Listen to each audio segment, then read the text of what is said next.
Gente, uma daquelas cenas, né, que... Bom, a gente falou tanto de racismo no caso do Vini Júnior, né, já que a gente tá falando de futebol. E o racismo, ele é condenável em qualquer circunstância, em qualquer momento. E aí, quando você vê crianças envolvidas, né, sendo vítimas de racismo, aquilo dói ainda mais no coração, ainda mais quando, né, a gente já é mãe. Fica um sentimento muito ruim mesmo. Teve uma história que está sendo investigada pela Polícia Civil de influenciadoras que entregaram, chamavam ali as crianças. Ah, olha aqui, você quer R$2 ou você quer esse presente? Aí as crianças, lógico, querem o presente, né? Que criança que quer dinheiro, né? Quer presente. E aí elas abriam a caixa com aquela ingenuidade de criança, né? Tão bonita de se ver. E aí a caixa, né, para uma criança negra, tinha um macaco e banana. É um negócio assim, nojento, né? Absurdo, condenável, que embrulha quando a gente vê uma cena dessa. A gente tem um vídeo aí, só para a gente mostrar o que de fato aconteceu. Eram duas influenciadoras, a mãe e a filha, olha só. Ou um presente. Você quer um presente? Pode ficar, todo teu. Só isso? Gostou? Não. Olha direito, você gosta? Não. Gostou não? Não.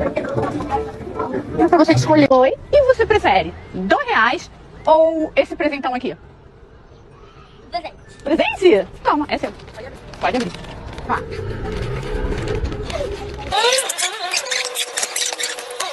Quer um brinquedo? Quero. Tá. E aí?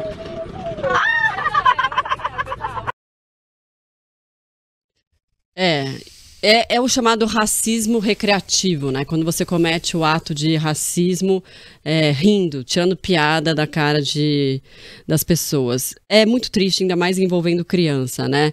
E essas pessoas, né? Enfim, elas estão sendo investigadas, não dá pra gente, que são acusadas, elas postaram, como se não fizessem isso, elas fazem o quê? Fizeram isso para postar nas redes sociais, postaram, no caso, no TikTok, para compartilhar, para ganhar curtida, sei lá, e que tipo de pessoa que curte esse tipo de coisa, né? O fato é que é primeiro, um crime, e aí você comete um crime para postar nas redes sociais, para ganhar um tipo de repercussão, e tem gente que ainda aplaude isso. É muito louco, né? É muito triste isso. Inacreditável, né? Isso é sinal de que nós temos uma legislação muito forte no Brasil para combater o racismo. Você sabe que no Brasil é um dos poucos países do mundo em que o racismo ele é inafiançável e imprescritível. Ou seja, se for preso por racismo, não tem fiança que você pague para você sair imediatamente da cadeia. Se você cometeu racismo hoje, ele foi descoberto lá na frente, ele não prescreve. Não há um prazo temporal em que esse crime deixa de existir, como em outros crimes há. Por exemplo, no crime de homicídio são 20 anos, para vocês terem uma ideia.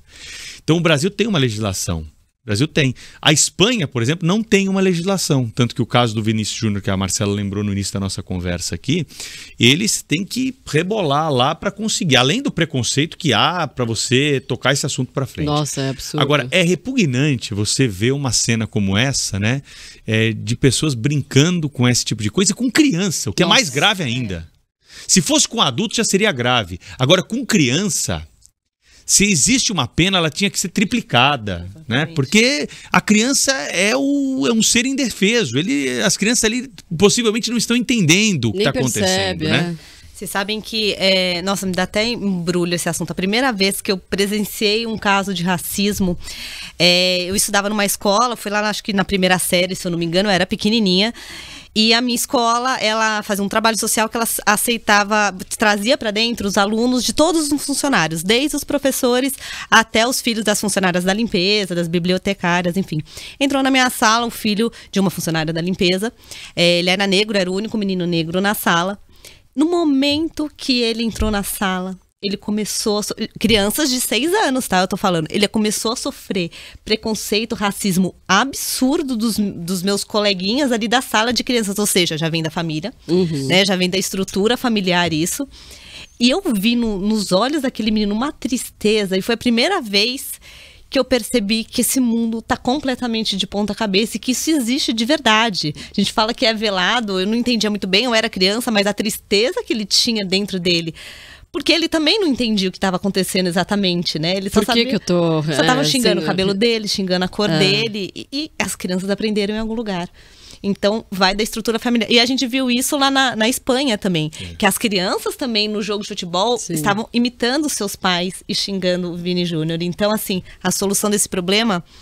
Aqui a gente está um pouco à frente, mas ainda não resolveu. É educação, né? A gente só tem lei, mas essa lei não está sendo cumprida. É só uma questão de você ter um mecanismo aí. Agora, se a gente vê esse tipo de coisa, o que vai acontecer, por exemplo, com essas mulheres, né? Vão abrir uma investigação, elas vão responder em liberdade. Qual vai ser a pena fixada? O que vai acontecer com elas? Né? Precisa ter uma consequência. Porque nesses casos em que nós temos prova e temos a mídia em cima, o caso do Vinícius Júnior ele é emblemático por isso, porque é um atleta, é um dos melhores jogadores de futebol que nós temos hoje no Brasil. Então, se isso acontecer na várzea, aqui do lado, no sábado de manhã, possivelmente vai passar e não tem essa repercussão. Então, nesses casos em que nós temos a chance, né, de chamar a atenção de mais gente para isso, é que precisam vir as primeiras respostas para a gente tentar combater. E a outra alternativa é aonde você presenciou o caso, que é a escola, né? A escola precisa entrar nisso aí para educar as pessoas. A gente precisa ter educação e mostrar, olha, isso aqui é algo que não é certo, é errado você pensar dessa forma, por isso, incluir todas as pessoas nesse debate. Não vejo saída que não seja essa. Parece tão simples, né, a gente fazer e não fizemos até agora. Não, e no caso do Vini Júnior, né, imagina, o cara tava joga lá na Europa, num campeonato que é super importante, ele tem uma visibilidade gigante, e ele sofreu várias vezes essa situação. Ele mesmo postou um vídeo que fazia a lembrança de que todas as vezes que ele tinha sofrido racismo durante o tempo lá dele jogando lá na Espanha. E aí mesmo depois disso, né, e aí ele viu, acho que foi a cena mais emblemática talvez da carreira dele, né, e para a história do futebol como um todo, de você ver tanta gente dentro de um estádio xingando um jogador, e aí mesmo ele passando por aquela situação, aí depois foi expulso, aí depois ele foi... O boneco dele, né? Teve o boneco foi antes, né, que aconteceu, né? Mas mesmo assim, já era um indício de que a coisa já não estava errada, né, que tinha que ter feito alguma coisa. E aí... Aí ele vai, posta isso, né? Enfim, coloca isso nas redes sociais. Aí vem o presidente da La Liga. Nossa, e condena o cara. Não é bem assim, tal. E aí a coisa toma uma repercussão tão grande do ponto de vista até diplomático, né? Que aí o presidente Lula parece que entra em contato com ou o primeiro-ministro, embaixada, enfim, alguma coisa assim. E aí, a partir disso, eles conseguiram prender pessoas que estavam ligadas no boneco, ou seja, já sabiam quem eram essas pessoas, né? Já tinha uma investigação rolando, porque não foi assim que, né, surgiu essa história. E aí prenderam mais 3 pessoas, estavam ali no estádio e tal, aí ouviram essas pessoas e elas, enfim, foram soltas. Também, aí a história meio que foi morrendo, né? Esse é o perigo, né? A história vem com uma coisa bombástica, você fala, nossa senhora, agora a coisa vai virar, né? Do jeito que veio o caso do Vini Júnior. Enfim, também não sei como é que tá agora, também não acompanho tanto essa... Deu uma esfriada, né? Deu uma esfriada, né? Assim, e aí você vê que as autoridades ali na Espanha só tomaram uma atitude depois do tamanho da repercussão que teve, porque a própria imprensa espanhola não estava condenando o ato, assim, né? Tava quase que falando que o Vini Júnior que era o culpado porque tinha feito um gesto, sei lá, alguma coisa assim, entendeu? Mas infelizmente os jogadores negros que jogam na Espanha falam que sempre sofreram esse tipo de preconceito. Que é xenofobia também, né? Eles sofrem, também, não só racismo, Também. Então, assim... O Roberto Carlos, né, que jogou também no Real Madrid, né? Lateral, contou vários episódios aí em que ele passou por isso. E o que aconteceu depois de uma semana disso? Teve uma partida da Libertadores aqui no Chile e os torcedores saíram imitando macaco também para jogadores. Então, assim, Gente, mas eu não consigo entender o que se passa na cabeça dessas pessoas. É uma coisa tão... A gente estava falando de futebol agora há pouco, né? A gente brincou em algumas questões aqui, mas a gente também precisa encarar que o futebol não é um palco que vale tudo. Porque há Para quem conhece futebol, para quem frequenta campo, pode imaginar que não, aqui é futebol, aqui dentro vale isso, lá fora não vale. Dos torcedores você tá falando, né? E não é um ambiente assim, entendeu? Você não pode ter esse total desrespeito com o adversário nesse campo, de esbarrar em questões como racismo e outras também que não estão em pauta aqui, mas que quem frequenta estádio sabe muito bem o que eu estou falando. Então, futebol não é terra que vale tudo. Não é. Tem a sua rivalidade, tem a gozação, isso não pode perder. Não é uma questão de se ser chato e falar, não, todo mundo tem que ficar sentadinho lá. Não, existe grito de torcida, existe provocação, mas tem limite para essas coisas, né? E essa questão do racismo... É o extremo, né? É o fim do poço, né? Agora, voltando à história dessas mulheres que fizeram isso, elas postaram isso no TikTok. Aí eu fico pensando assim, mas e a rede social? Não faz esse tipo de monitoramento? É claro que é muito difícil, é um conteúdo, deve ser muita coisa. Mas assim, eu fico, como assim? A pessoa vai lá, posta isso no TikTok e tá tudo bem? Entendeu? Não, e aí a gente entra na questão de como que você vai censurar, né, ou dizer o que é ou não fake news, que são assuntos muito mais subjetivos. Aí a gente traz para a questão de liberdade de expressão, que tem que ter regulação. Só que, poxa, se é difícil a rede social detectar isso, né, que assim deveria ser rápido, como que vai detectar o que é ou não fake news e assuntos extremamente subjetivos? Esse é o medo, assim, a regulação tem que ter, acho que tudo tem que ter regulação, né? Mas é muito limiar. Ah, Carol, mas nesse caso aqui, ó, a lei brasileira diz o seguinte, a lei de acesso à informação, que é o único parâmetro que nós temos hoje de algum tipo de regulação do que acontece no meio digital. Caso de pornografia infantil, tem que tirar na hora. Concordo. Tem que tirar. A lei diz isso. É o único ponto que a lei determina que haja um tipo de controle. Pornografia infantil. Se não tirar na hora... Tanto que todas essas grandes plataformas aí, as Big Techs, elas monitoram isso. Elas têm uma central de monitoramento e tira na hora mesmo. Porque sabe que aí a lei vai doer. Eu acho que racismo tinha que entrar nisso. Eu concordo 100%. Algumas questões tinham que entrar nisso. Tem a questão que você falou, o direito à liberdade de expressão, ele está consagrado na Constituição, tanto quanto a propriedade privada que a gente falou hoje no começo do programa aqui. São preceitos que a gente não pode balançar, a gente não pode nem brincar com essas coisas, né? Porque isso pode dar margem para períodos que a gente não quer ter pela frente. Agora, em algumas questões a gente podia sim avançar mais, eu acho, e o racismo é uma delas. E que não fique mal entendido. Eu acho que, sem dúvida, isso teria que entrar como a questão da nudez infantil, abuso infantil. Isso, sem dúvida. O que eu me pergunto é se as redes sociais vão ter capacidade realmente de fazer isso. E se o nosso sistema jurídico vai, de fato, partir para cima dessas mulheres, desses crimes, ou se também só vai ficar... eu sou totalmente a favor. Esse tipo de crime tem que ser condenável. A minha dúvida é a questão de como fazer, né? De como fazer, exatamente.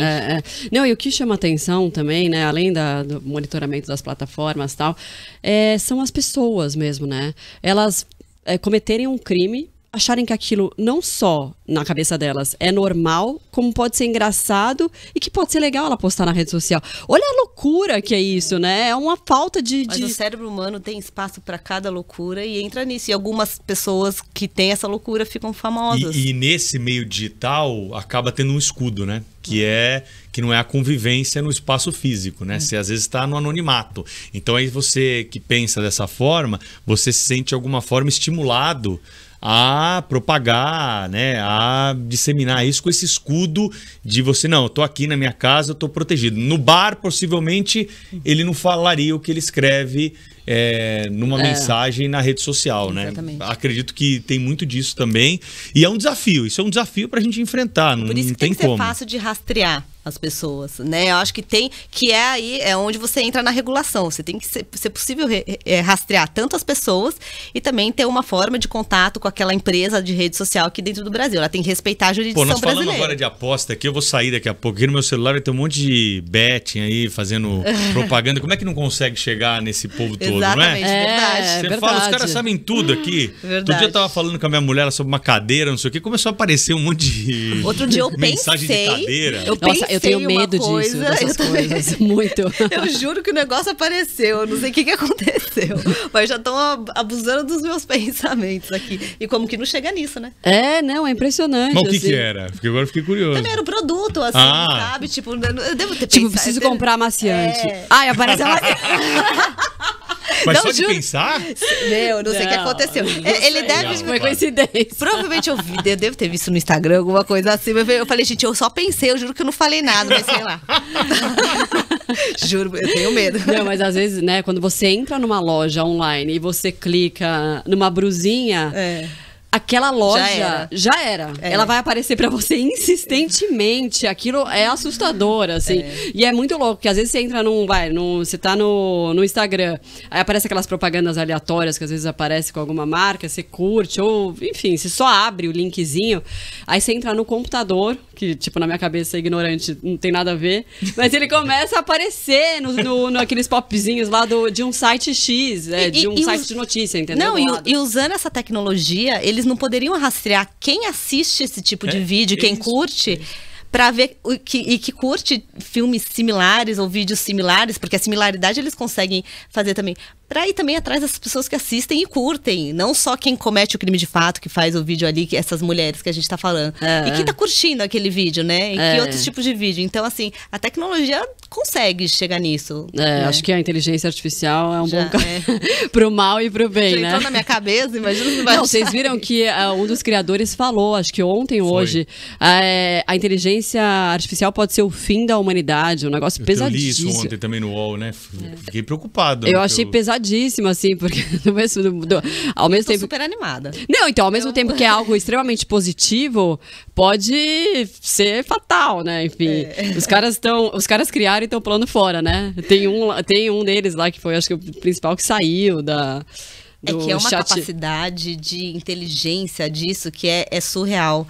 É surreal. Eles se você pede para eles escreverem um contrato, esse contrato é o básico, menos, o básico, assim, sabe? Mas eles estão fazendo. Tem empresas que estão contratando a inteligência artificial para fazer modelos. Pela inteligência artificial não precisa mais contratar modelo, pessoal. Mas também é o básico. Agora, o que estão falando de impacto positivo, mudando um pouco de tema, mas falando de impacto positivo, que a produtividade, isso vai impactar até na inflação dos países, porque a produtividade das empresas vai aumentar num tamanho, que vai impactar na inflação direta dos países. Então, você vai ver que o mundo vai virar, assim... Eu acho que a gente está presenciando uma das maiores revoluções, que tem que tomar cuidado, tem que ser regulada sim já, mas que é uma das maiores revoluções que a gente vai ver aqui na nossa existência, pelo menos. Bom, que seja usada pro bem, né? Exatamente.